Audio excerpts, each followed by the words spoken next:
Betingun e vetëm që ma bon çdo 3-4 muaj është, ose ma ku pe di unë, a më dënë. Po i thom që du, edhe me të vërtet nuk muj me nejt pa gru. Rrit ne, Stafi, unë e din që ti me bashkëshortën tonë të keni një marrëdhënie mjaft të mirë. Edhe e di që sot, po normal, ekzistojnë edhe ato. Po çka i kishe thonë sot përmes kamerës në këtë ditë të fundit të këtij fundviti? Grusa? Po. Gruja më bën teste shpesh. Beting. Po? I ka, se cila gru, i ka dhe burri, ka ato teknikat e vetë, më bën beting. Betingun e vetëm që ma bën çdo 3-4 muaj është, ose ma ku pe di unë, a më dënë. E çka pi thu ti? Po i thom që du, edhe me të vërtet nuk muj me nejt pa gru.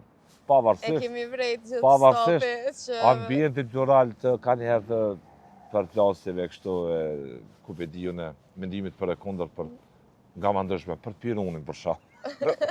Po sa vite të ri prej të bashkë rriti?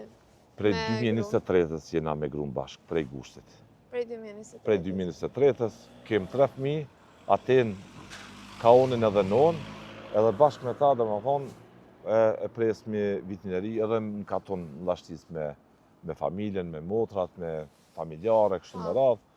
Por fund viti është një ngjarje e shinume që bashkon familjen, na kujton se sa i rëndësishëm është për jetën s'pari shëndeti, harmonia, familja, lumturia dhe ajo që nuk do të humbur asnjëherë, shpresa.